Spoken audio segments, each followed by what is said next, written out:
So, hello everybody. Today is the 1st of April. I've just finished the Black Riders expansion. The video is currently uploading. And so, since I want to continue with the saga expansions in pretty quick succession, I've decided to do an unboxing. It's Saturday. The weather is kind of only so-so. I've just had a really good Tai Chi round in the garden. The sun's gone, it's kind of on the cool side a little bit, so I've got my hot coffee over there. And let's take a look at the Road Darkens Saga expansion. I have only removed the shrink. I have not even looked at the contents, beyond checking the first time around that they are actually all there. So you've got the normal booklet, you've got the Disc Wars, Warhammer Disc Wars. Okay, I guess. So let's take a look at the cards. We have 3 sets of cards, and again, no insert, but you know, the artwork again is completely, you know, like lost on people because, you know, what are you going to do with this? It's beautiful artwork. You can't use it for anything. Sorry, I don't really understand what Fantasy Flight Games are trying to do to me here. So let's take a look. Here we've got first the player cards, probably in this one here. Let's see.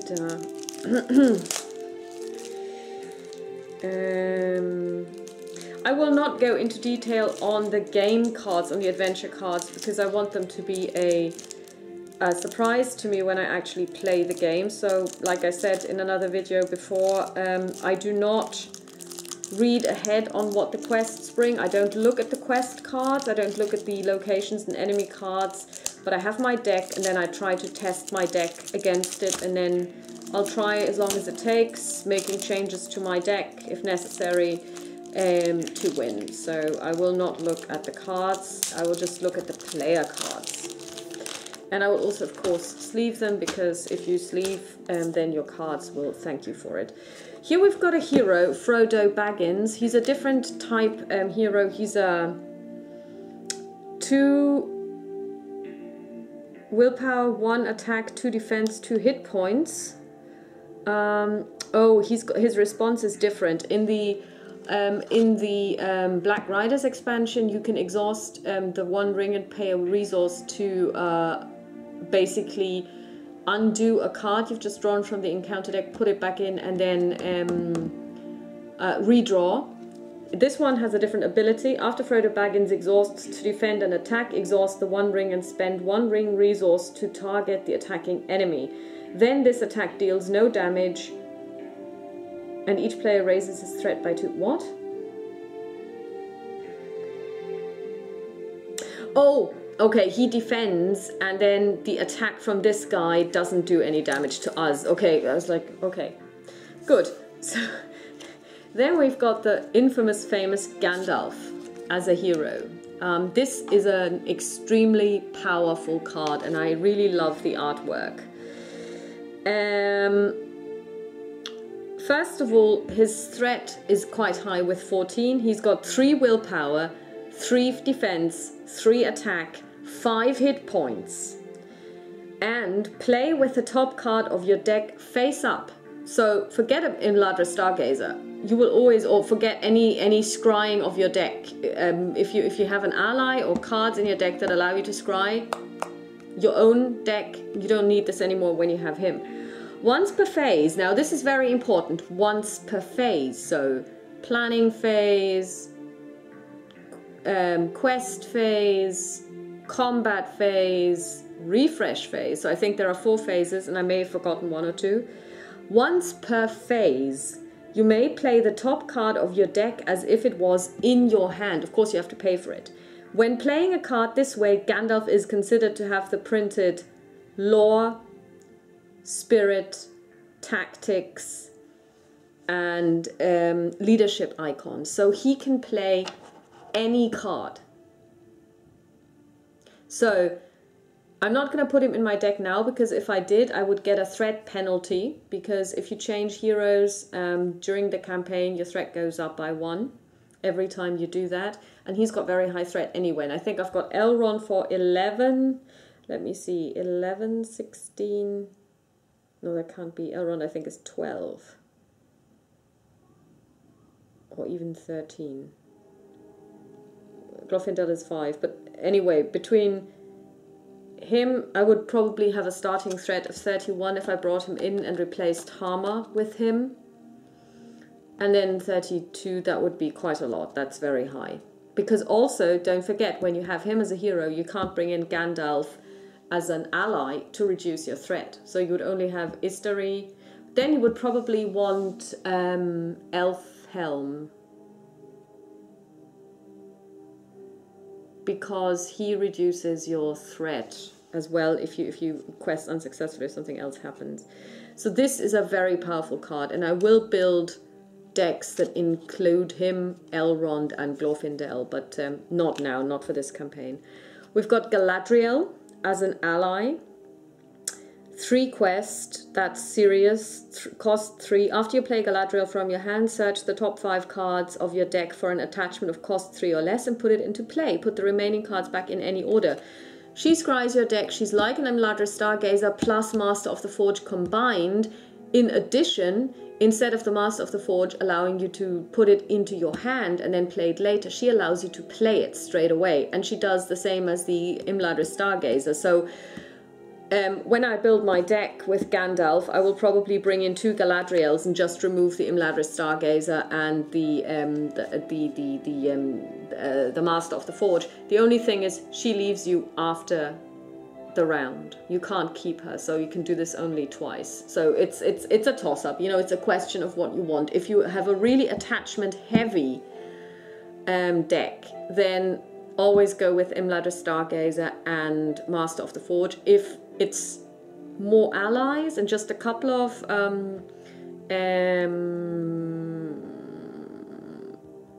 what you call it, then maybe even have a 3 times, and then yeah, that's a really good ally.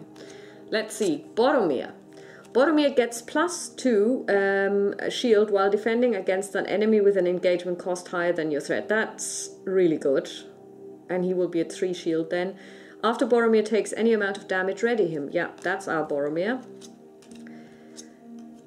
Elrond as an ally. Oh my god, he looks terrible. Look at this artwork. This is terrible. I mean, I don't know who drew this. Sorry. I mean, I couldn't draw to save my life, but no. That's a bad drawing. He doesn't look like that. Well, of course, you know, what do I know? He's a Noldor healer. At the end of the round, discard Elrond from play. After Elrond enters play, choose 1. Heal all damage from a hero, discard a condition attachment, or each player draws 1 card. Nice. Nice, but yeah.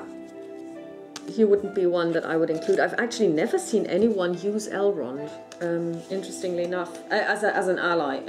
As a hero, yes. As an ally, I have yet to see a deck. Even like when I was looking at decks the last couple of weeks, nobody had an Elrond as an ally in there. We have Bilbo Baggins as an ally. After Bilbo Baggins enters play, search your deck for a pipe attachment and add it to your hand. Shuffle your deck. He's got 2 will. Very good. Flame of Arnor. Now, I've seen this one often, but I don't know what it does. It's a spell. Add Flame of Arnor to the victory display and discard the top card of your deck to ready an Istari character you control. That character gets +X attack until the end of the phase, where X is the discarded card's cost. Okay, you would use this to ready Gandalf. That's a very powerful card. Gandalf's Staff. Attached to Gandalf, restricted. Action. Exhaust Gandalf's Staff to choose 1. Choose a player to draw 1 card. Add 1 resource to a hero's resource pool, or discard a shadow card from a non-unique enemy. Really lovely. So you would definitely want to have Gandalf's Staff. And I think there's a Wizard's Pipe. Yes, here we are. Wizard Pipe. Look at this image. This is a beautifully drawn Gandalf.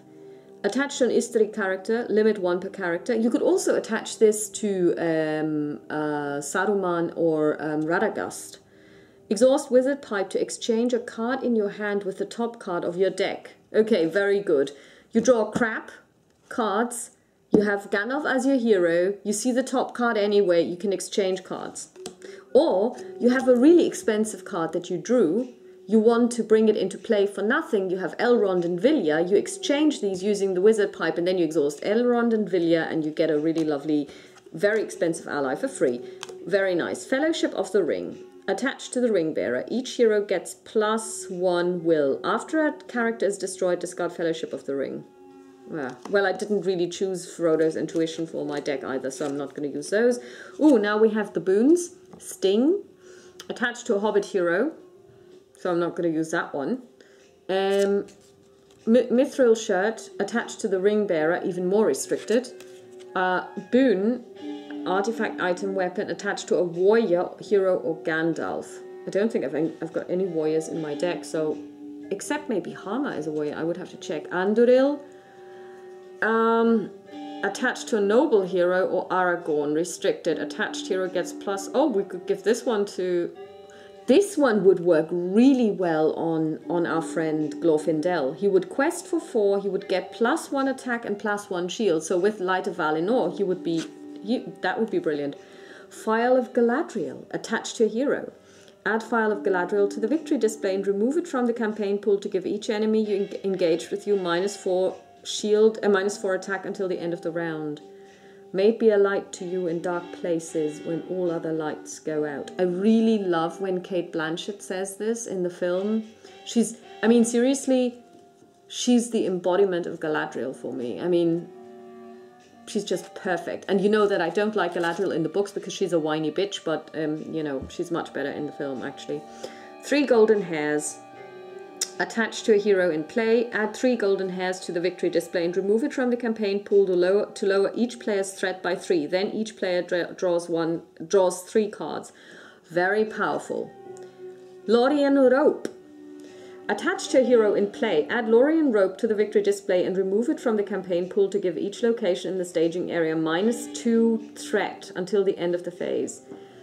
These are really interesting and very tactical gameplay devices, these boons. I love it already, especially since some of them will go away forever, like the Tom Bombadil song, which you saw me discard which you might have seen me discard by now in the Flight to the Ford. You put it into the victory display to negate a when revealed. It's like a test of will. But you cannot get it back. Once you've played it once, it's gone from your campaign pool and you cannot get it back. So I was like, you know, I'm never going to use it. But then, you know, there are situations when you do want to use it. And I think what I like about this is that, you know, you just cannot hold on to these cards if you use them. I love that. Although with the Elven Rope, of course, that is not how this works. Because if you remember the film or if you remember the books, this is actually not what happens. The Elven Rope is so special that once you've tied your knot and you go down, let's say a cliff, and then you pull on the rope, it'll come loose and you can use it again. But I just love the fact that they are doing these kind of tactical choices. And here we've got Lembas for everybody who wants 2nd or 3rd or 4th breakfast. Attached to a hero in play, add leaf-wrapped lembas to the victory display and remove it from the campaign pool to ready all heroes in play. Wow, I mean, that's like Cram, only much better.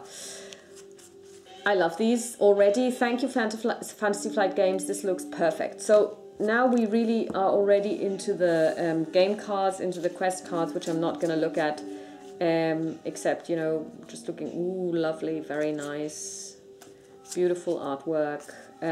So yeah, that's all that I'm going to do today with the unboxing. I wish you all a pleasant day and I'll talk to you soon. Bye-bye.